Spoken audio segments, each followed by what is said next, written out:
Hello, everybody, and welcome back to The Right Call. My name is Cole Altman, and I am here today with my co-star, Mark Altman. How are you doing today, Mark? I appreciate being called a star. Of course, you are a I'm star. not often called a star. I think you're a star. Well, that's good. I appreciate that. You know, it's been a while since these two stars have been doing The Right Call. It feels like the last time we did The Right Call was when the Jets beat the Patriots. It's been a while. Yeah. It's been a long, long time. But it's great to be back because football playoffs are upon us, and we're up at the halfway point of the NBA season, Cole Boston. We sure are, and I think that's a good time to visit the big contract that Jaylen Brown got in the offseason, $300 million. What are your thoughts? Do you think he's been worth it so far, and do you think he's been worth that kind of money that a number one player would get? Well, the irony is in the last week, he's played his best basketball of the season. He's been tremendous in the last week.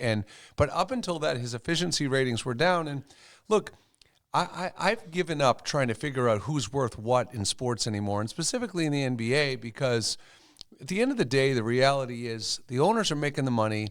The stars really have control, and because they can go anywhere, and the owners have the pressure to keep them, especially in a market like Boston, which is not a desired market, and a lot of free agents have wanted to play here.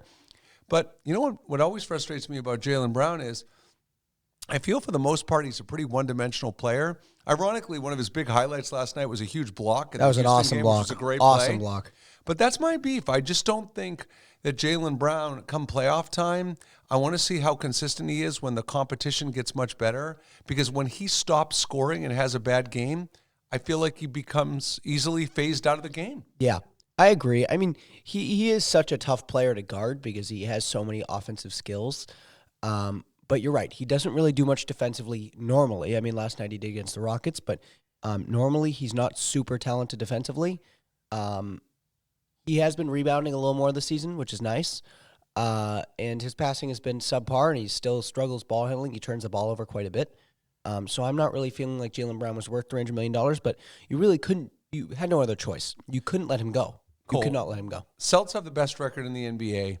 Aside from injuries, because we've already talked about that, everybody talks about that, what could derail this team, assuming they stay healthy, what could derail this team from winning a title? The only thing that could derail this team from winning a title is Derek White absolutely falling off a cliff. Derek White is an essential piece to the Celtics franchise. I don't see them winning much without Derek White. If Derek White somehow fell off the face of the earth and wasn't on this team anymore, I think the Celtics are still probably the number one favorite to win the title. It just makes it so much harder. So I think if they lost, I could see the Celtics really struggling to win that title.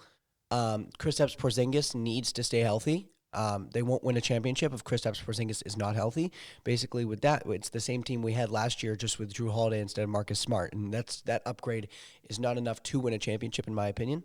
So I think those two things are the really only things that could derail the team to win a championship. For me, I think those are two good ones. I mean, for me, I think the performance of the bench is going to be a huge factor. I mean, Peyton Pritchard continues to play well. He has really, over the last month of the season, been pretty consistent. Sam Hauser has been injured. He hasn't been as consistent lately, but I mean, I actually have more confidence in Hauser than I do Pritchard in the long term. So I think that the play of the bench is a huge factor. And I think the biggest thing for me, Cole, going into the season, before I saw anything, it's not Derek White for me. You know what you're going to get out of Drew Holiday and Derek White? I think for me, it's the mental toughness of Tatum and Brown. Like, again, there's not a question of their talent level. This is not the problem. It's when they get in the playoffs and start to face adversity, are they going to be complacent? Are they going to take things for granted and start reading their press clippings and think they're better than they are again? And that's what I worry about. I'm still not convinced that Tatum and Brown have the mental toughness to lead this team all the way. Well, honestly, I love Drew Holiday, and I have nothing against Drew Holiday as a player. I mean, he's been great for so long. This doesn't sound good. I think he has fallen off a little bit this year. He hasn't been as dominant defensively. He hasn't really done too many spectacular things offensively. His shooting's really been pretty poor this year. So I'm not the biggest Drew Holiday fan this year. I think he's probably the fifth best player on this team right now. And granted, having Drew Holiday as your fifth best player is pretty flattering. Most teams don't have Drew Holiday as their fifth. But don't you think he's biding his time for the playoffs? I mean, Drew Holiday's been through this. He doesn't need to do a lot in the regular season. They have so many other weapons, and that's what makes Drew Holiday great is he doesn't need to do a lot. And mostly he fits in defensively. You know, he's one of the best defensive players in the league. If he steps it up in the playoffs, then Drew Holiday is still Drew Holiday. But if this is how he's playing, regularly, and this carries into the playoffs, I'm not super happy with that signing. Okay. And then, so as far as that, and then obviously, Cole, we saw a great test the other night against the T-Wolves. Minnesota Timberwolves, second best team in basketball. They have played the Celtics twice. Both games have gone to overtime. And, no one really takes the Timberwolves seriously. When you start talking about championship contenders right now, you don't hear a lot of NBA fans going, watch out for the Timberwolves. So are the Timberwolves a threat, and why or why not? The Timberwolves are a great regular season team.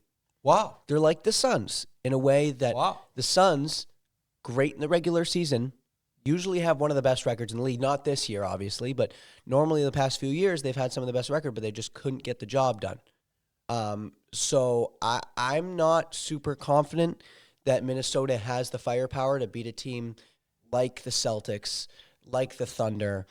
And that also brings me to the Thunder. Like, the Thunder are a championship contender, but Minnesota, with your best player being Anthony Edwards, it drops off to Karl Anthony Towns, drops off to Jaden McDaniels, drops off to Rudy Gobert. Those number two pieces aren't enough to win a championship, in my opinion. Yeah, I don't agree. I think that Karl Anthony Towns, watching the Celtics game the other night, he's a different player. He's back to where he was about 3 years ago before he stopped falling in love with the three and stopped playing aggressive. I mean, he was a monster in fourth quarter in OT, leading the team, cajoling the team, grabbing big rebounds, such a more active part. Karl Anthony Towns is back to being a number two player on a team, in my opinion.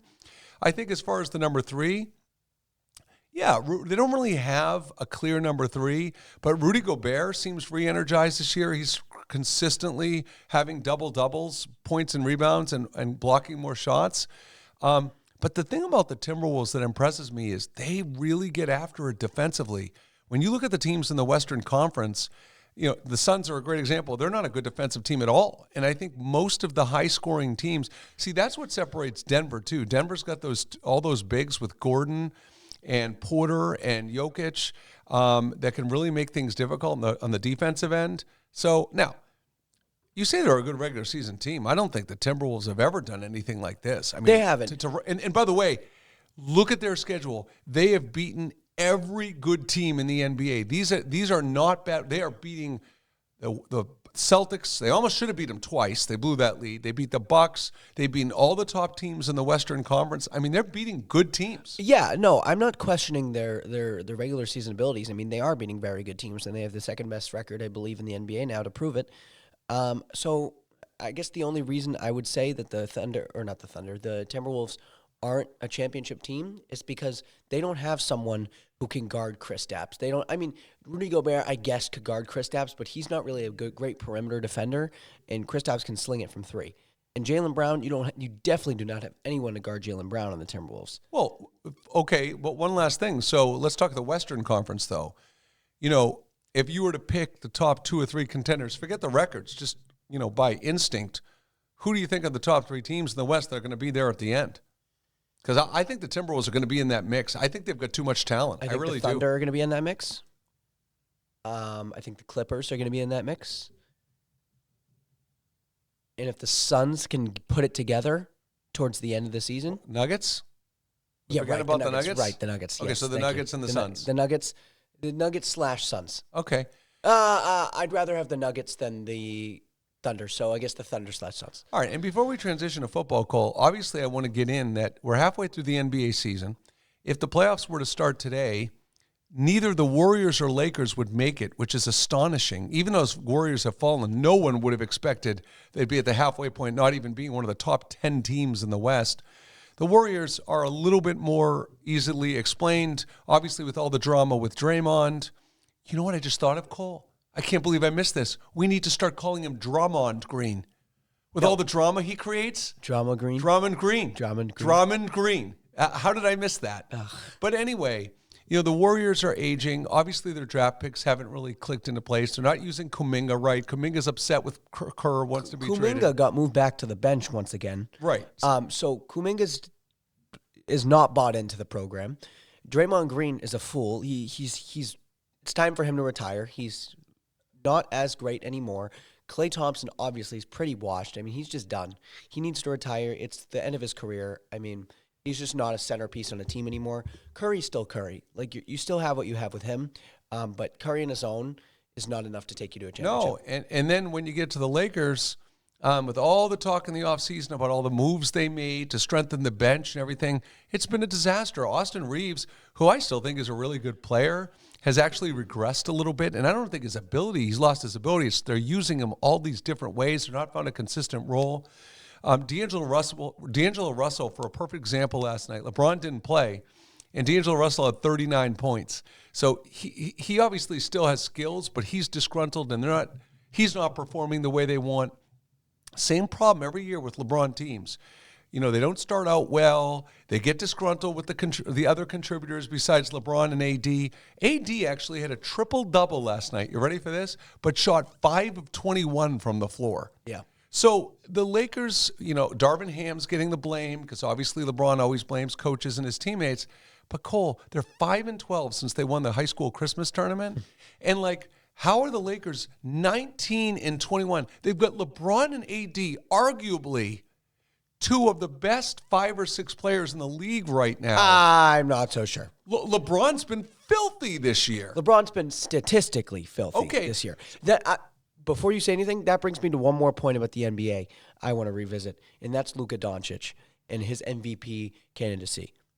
Well, I'm not putting him in the MVP candidacy. I'm not either. But people think he should be the MVP favorite because he's averaging 35 points a game. That's like James Harden. James Harden, when he was averaging 36 and a half a few years ago. That's a good analogy. But that year, the Rockets got 60 wins.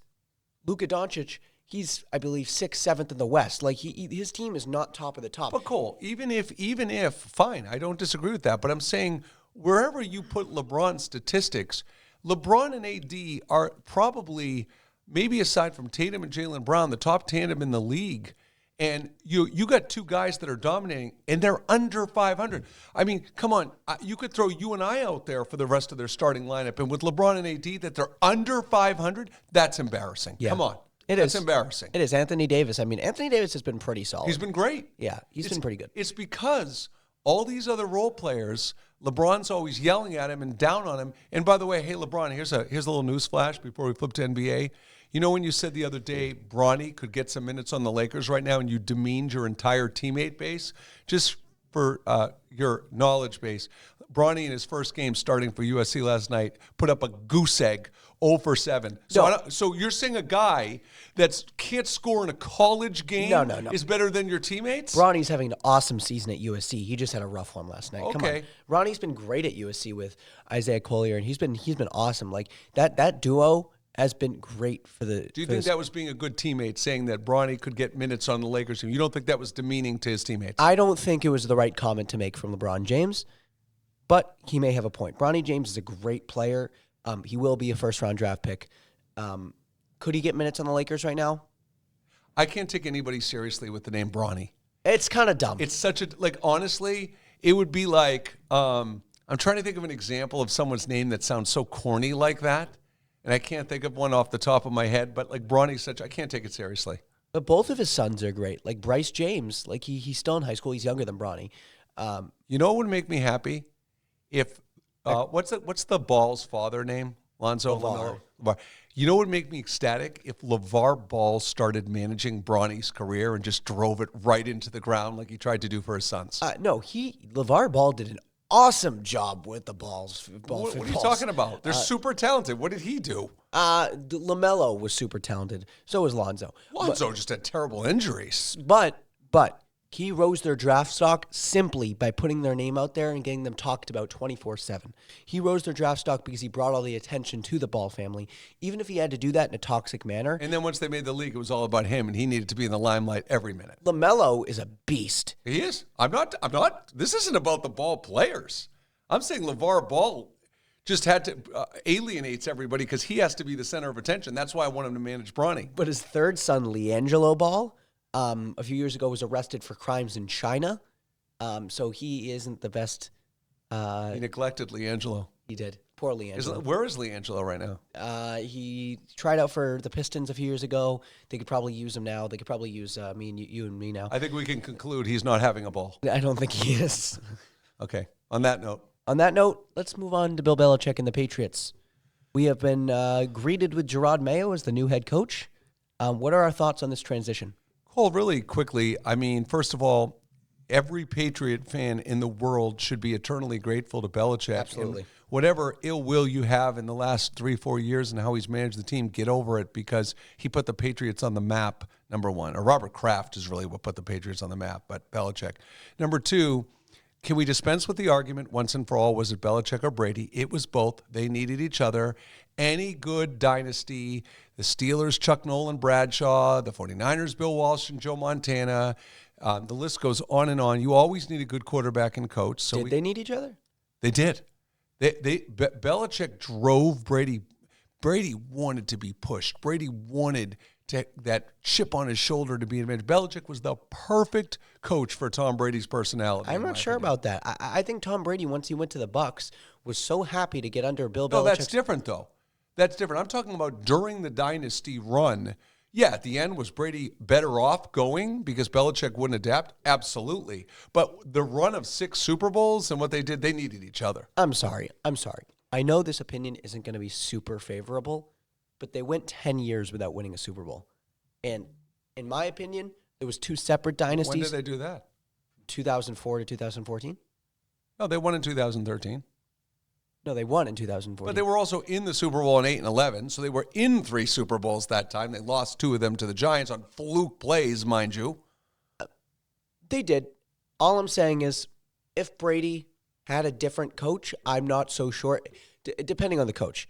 But say Brady had Bruce Arians for his entire career, I'm not sure it would have been that So let me just different. get this straight. You're saying 6 Super Bowls and 9 Super Bowl appearances was underutilizing the talent? Is that what you're saying Belichick did? I'm not saying that. Okay. I want your opinion on this. Okay. If Julian Edelman had a subpar quarterback his entire career, would he have been even a notable receiver? Maybe, because he was a slot receiver. Maybe. Maybe. But maybe. Maybe. I'd rather use like a dynamic receiver, because Julian Edelman really talk about a guy that got the most out of his ability. I mean, Tom Brady, besides Gronk, had very few all-star weapons. I agree. Randy Moss. I agree with that. And Gronk was hurt half the time. And that's not coaching. That's poor coaching for not giving Tom Brady the weapons that he needs. No, but let me tell you something. Here's where I think your thinking may be a little flawed. If you had Aaron Rodgers and Peyton Manning on this show right now, they would tell you that the one thing they lacked in their career was a guy that understood defense and how to build a defense. That's a fair comment. So I'm not promoting Belichick was a great offensive mind, but boy, he got buy-in from that team year after year. He built a leadership structure, and Bruschi and McGinnis and Rodney Harrison and true. Law and Malloy. So, I think you're underestimating that a little bit. Bill Belichick is an elite defensive-minded coach, and there's no doubt about it. Offensively, I think it was probably somewhat like 90-10 Brady. Well, but it was. That's the thing about Belichick. His drafting of wide receivers and his choices often in the draft and free agency were bad, especially on offense. His drafting as a whole offensively was bad. Well, tight ends is the only reason that was the only way. He drafted great defensively. No. I know. But I said they were drafting offensively. The tight end was the only position that he could draft. He can't draft receivers. He sees a white receiver who runs a 4.9 40 versus a number one recruit. Tyquan Thornton was a failure. What's the guy who? The guy they drafted. N'Keal Harry. They were white. I mean, it wasn't about white. No, he just can't draft receivers. But come on, he's the GOAT. Like Belichick's the best coach of all time. Come on.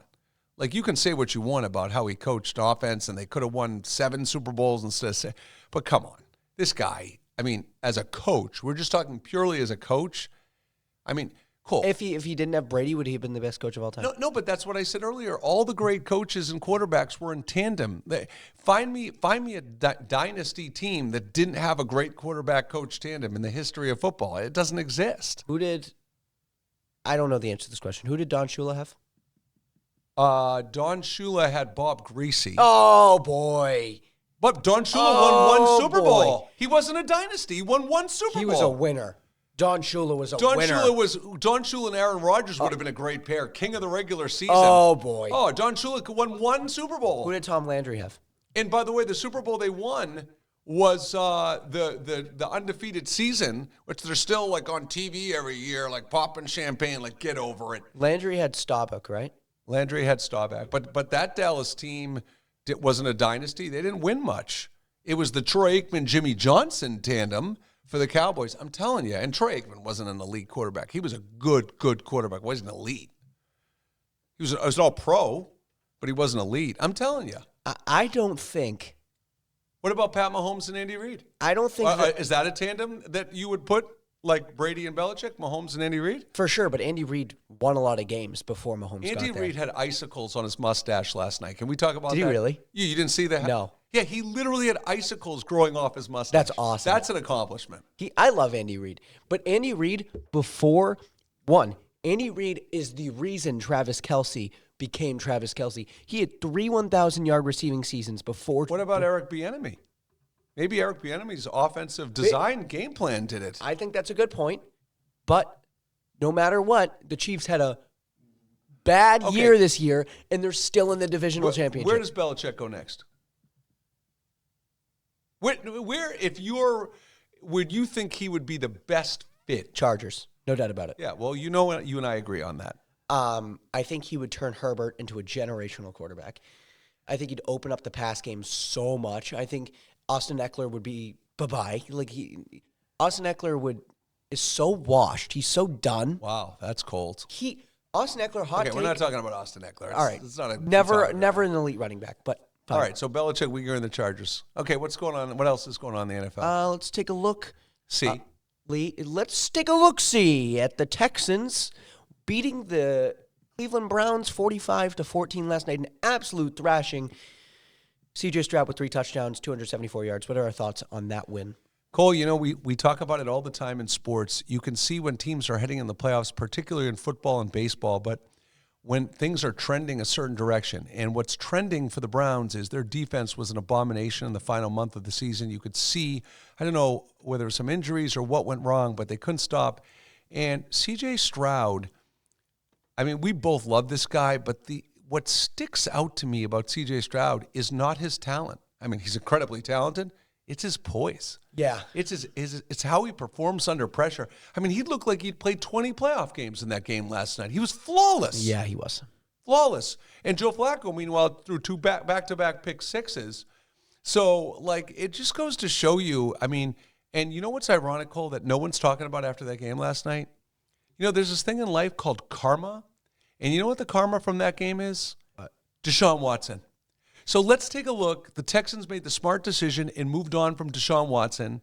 The Browns enabled Deshaun Watson by paying him an ungodly sum of money. He's looked terrible in the years he's played and the time he's been. And the Texans were able to move on and draft a stud quarterback. And now look at those 2 organizations. Which organization are you feeling better about right now? The one who gave up Deshaun Watson or the one who has Deshaun Watson? The one who gave up Deshaun Watson, but I don't think it's as big of a gap. No. But but Cole, look at this. You've got 2 stud receivers in Nico Collins and Tank Dell. Yep. So promising. You've got a solid tight end, Dalton Schultz. He's not great, but he's fine. Yeah. You've got running backs. Devin Singletary has come out of nowhere to be a really solid running back. Devin Singletary's a bum. Well, but whatever. He's been good. And you've got a stud QB. So the Texans at the skilled positions have building blocks in almost all the skilled positions. If you're a Texans fan, even if they get blown out by the Ravens, you got to feel really good right now as a Texans fan as your future. Yeah. Right? Well, honestly, I just got this breaking news notification. Jair Alexander and Christian Watson are active for the Packers game, which is pretty important. So now they're only going to lose by 20? Yep, exactly. Okay. Well, that brings me to the Cowboys. Okay. The Dallas Cowboys have a chance to do something special that they haven't done for a long, long time. Dak Prescott has been playing his best season of his career. He's having a career year, no doubt about it. CeeDee Lamb has broken. Here we go, everybody. Get ready for the. By the way, our co-host today, Cole Holtman, has totally cheated and moved on and broke up with Cooper Kupp. Cooper Kupp sucks. Now he's on to CeeDee Lamb's his new boyfriend. Go ahead. I'm sorry. We've talked about this. I have a new favorite receiver. I have a puddle of drool in my TV room when we watch the Cowboys. Every time CeeDee Lamb does something, I got to hear this guy go, oh, my God, he's the best receiver in football now. Apparently, Justin Jefferson and Tyreek Hill have died because Tyreek Hill ain't nothing right now. Okay. Tyreek Hill, ever since his ankle injury, has been hurt and bad, even though he caught a touchdown. All right, so the Cowboys going to finally get this enormous boulder off their back and get to the Super Bowl. Notice I'm not even saying win it. Get there. No, they won't. And who's going to beat them? The Niners. The Niners. Because Dak isn't a good enough quarterback in the playoffs. He's won one playoff game, I believe, to get them to the Super Bowl. I just don't believe it. CeeDee Lamb, great receiver. I just want to note this. This is unbiased opinion. If CeeDee Lamb encounters the Niners are so well coached with Kyle Shanahan, they're just going to shut him down. They're just going to put all of their attention onto him. Brandon Cooks and Jake Ferguson are going to be able to eat, but CeeDee Lamb is going to have trouble getting open, and I think that's going to be the big downfall. The reason the Cowboys have been so good is because of CeeDee Lamb. Okay, I'm going to just say this right now, that I am sold on the Cowboys in this regard. They started to get their running game going towards the end of the season. Tony Pollard ended up having much more of a role in the last month of the season, which was important to me heading into bad weather and such. I believe the only thing standing in the way of the Cowboys getting to the Super Bowl is their defense. Because, frankly, I believe in Dak now. I believe that the diversity of their weapons is good enough. Brandon Cooks is playing great football. And I think this, if the Cowboys get eliminated, it's going to be because of their defense, not their offense. Their offense is going to score enough points to get them to the Super Bowl. Probably, yeah. And I just believe that at the end of the day, and Green Bay is going to be a good example. Even though they're heavily favored over Green Bay's offense has been really good in the last 4 or 5 weeks of the season. So here you go. First test right away. Is Dallas going to win this game 37-27, or is Dallas going to win this game 31-14? And that's one of the things I'm looking at, because if Green Bay scores a boatload of points today, even if they win, that's exactly what I'm talking about. And the Niners have a great offense too. I'm really considering changing my pick from the Cowboys to the Packers, and let me explain why. Oh, boy. Jordan Love has been averaging 270 yards in the past 10 games. Playing scrub teams. He's thrown 21 touchdowns in 3 picks. The playoffs aren't fantasy. This is real life football. No. Where you actually have to go against good teams. 21 touchdowns and 3 picks, right? Yep. Dallas defense has been terrible. Could we see a surprising effort from the Packers defense?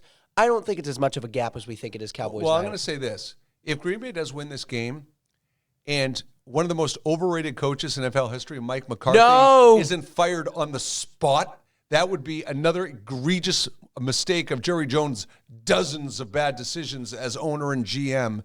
So all I can say is, if the Cowboys don't at minimum get to the NFC Championship game, and frankly, I think they need to get to the Super Bowl for Mike McCarthy to deserve to keep his job. I don't agree with that. Yep. Come on.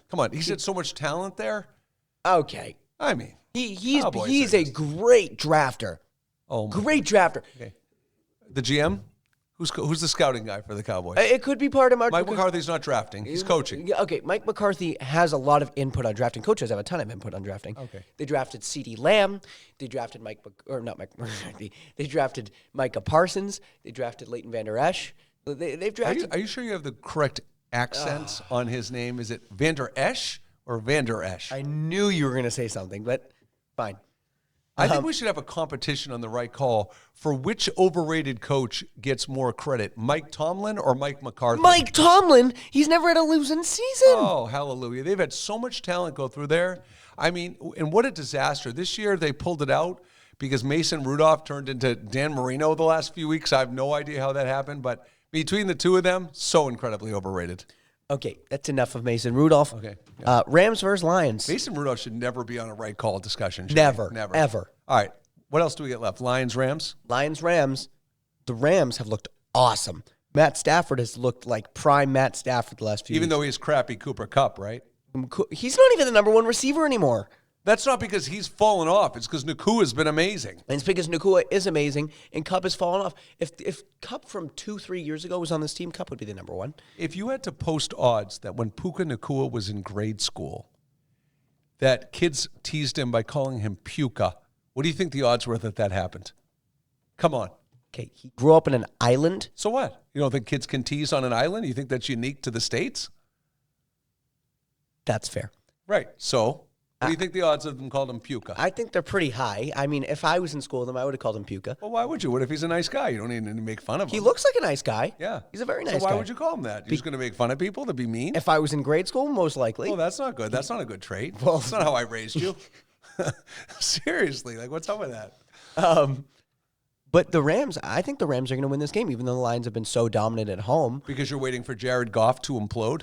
Yeah, Jared Goff's, his time is coming. And by the way, you know what? To me, and I'm not betting on this, but if there was a lock bet in the NFL this weekend, it would be the over-under on Jared Goff's interceptions, which is a half. Yeah, you got to take. He just has to throw one interception. Like, what are the odds he doesn't throw an interception in this game? Most QBs throw a pick in the playoffs game. I just feel like the Rams offense has been filthy and really good. I do not trust the Lions D. I agree with you, Rams win, but the Rams D makes me a little nervous like the Lions can keep up with them scoring. That's the only thing. Talk about an overrated coach, maybe Dan Campbell, who has oodles of talent. If they lose this playoff game, Their defense is atrocious. Their offense, he has so much talent on both sides of the ball. Well, let me tell you something. We have no idea whether Dan Campbell's a good or bad coach for this reason. Yes, he does have filthy talent on the side, but a lot of young talent, by the way. You know, 2 of his star players were rookies this year, if you remember. So that don't sell that short. But I will say this: what's deceiving about the Lions is their division's a joke. Yeah, it is. So, like, they had a good year. Did they finish 11-6 or 12-5? I can't remember. I believe 11-6. So 11-6 in a completely inferior and horrendous division. So, look, the Lions hadn't won the division in 40 years, so he has to have done something right? Or Amon-Ra St. Brown did something right. Oh, no, come on. Gibbs and David Montgomery were Yeah, a big exactly. part of it. So I think you're being really hard on Dan Campbell. I think Dan Campbell's a good coach. I think he deserves a lot of credit for what he's done to an organization that's been a laughingstock. But I'm not ready to say he's a great coach, but I certainly think he's warranted being called a good coach so far. He's more of a motivator. Like, the guy's a rah-rah motivator, and that's what a young team often needs. So I don't know. Will the Eagles Score? No, soar. Ugh, God. It's such a dad joke. But A.J. Brown rolled out. No A.J. Brown versus the Bucks. That's a In huge case anybody's loss. wondering, Cole dumped A.J. Brown on me in fantasy. And You it's been a dumped huge Travis disappointment. Kelce on me. That bum. Taylor Swift needs to go away. Right, it's her She's fault. ruining it. It's her fault. It's like, what's her name? Mia Hamm with Nomar. She's ruining it all. Cole, I have loved you so much, but the fact that you recalled that analogy of Mia and Nomar, I have just established Can we get applause for that? I mean, that was just freaking ridiculously amazing. Thank you. I Because appreciate Mia it. did ruin Nomar. There's no doubt. But Kelsey was awful, by the way. Just putting that out there. But I think the Eagles, they We need to clip their wings. no, the people sleeping on the Eagles right now are pathetic. The Eagles are still an elite team in the NFL. The Eagles stink. The Eagles They're, don't. They're a broken team. Emotionally. They don't stink talent-wise. They stink emotionally and mentally right now. They're just a beaten team right now. The Eagles are going to wipe the Bucks off the face of the earth. Listen, maybe the Eagles beat the Bucks because I'm not that impressed by the Bucks. Although Baker Mayfield has done a great job there this year, but honestly, assuming they beat the Bucks, they're not beating anybody after that. They could beat the Cowboys. I don't think so. If A.J. Brown's Dallas, it's going to be in Dallas. They're not going to win in Dallas, I don't think. Dallas isn't the most difficult place to play. It's What do indoors. you mean? They outscored the teams there this year by about 200 points. Indoors, like good teams can play there. I don't see the Eagles winning more than one playoff game, and I could see the Bucks beating them today, for real. No way. Today or tomorrow. Tomorrow. Okay, what a snooze game that is. Who cares? Yeah, there's 2 snooze games Insignificant tomorrow. teams. Bucks, Eagles. Actually, Bucks, Eagles, is that today? I think it may be. I think that's a 4:30 game today. No. The 4:30 game is Bucks, Eagles, I think, actually. Yeah, I think it is. Let me check. All right, last topic. We've gone on too long. What are we finishing with today? What's the right call final topic today? No, the 4:30 game today is the Green Bay Packers at the Dallas Snooze Cowboys. fest. No. Okay, what are we doing final call today?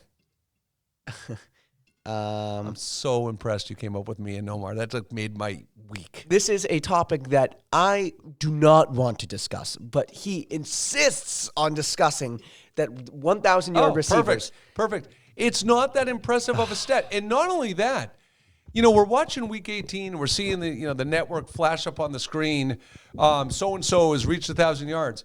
That stat was meaningful back in the 80s and 90s when running was way more a part of the NFL offensive game plan, when there was a 16-week season as opposed to a 17-week season.